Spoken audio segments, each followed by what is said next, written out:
வணக்கம் நண்பர்களே, மிக மகிழ்ச்சியான செய்தி. தொடர்ந்து அரசு பல்வேறு பணி நியமனங்கள் மேற்கொள்வதற்கான முயற்சியில் ஈடுபட்டு இருக்காங்க. தேர்தல் நேரம் பணி நியமனங்கள் அதிகமாக மேற்கொள்ள போகிறாங்க. அந்த ஒரு சூழல் தான் தெரியுது. அதை தங்களோடு பகிர்ந்து கொள்கிறேன். என்ன அப்படின்னு கேட்டால், கருணை அடிப்படையிலான பணி நியமனங்கள் அதற்கான அரசாணை வெளியிட்டிருக்காங்க. பல்வேறு துறைகளில் பல்வேறு அரசாணைகளாக வெளியிட்டிருந்தாங்க. சரிங்களா? அதை ஒரே அரசாணையாக வெளியிட்டிருக்காங்க. ஒரே அரசாணையில் கருணை அடிப்படையிலான பணி நியமனம் எப்படி மேற்கொள்வது, அதற்கான வழிகாட்டுதல்கள் என்ன அப்படின்னு சொல்லிட்டு ஒரே அரசாணையில் வெளியிட்டிருக்காங்க. சரிங்களா?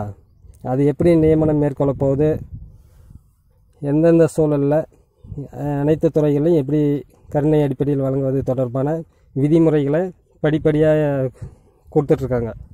சரிங்களா? இது ஒரு மகிழ்ச்சிகரமான செய்தி.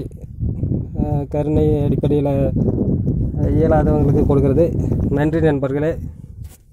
நம்ம சேனலை மறக்காமல் சப்ஸ்கிரைப் பண்ணிக்கோங்க, லைக் பண்ணுங்கள், ஷேர் பண்ணுங்கள். தேங்க்யூ.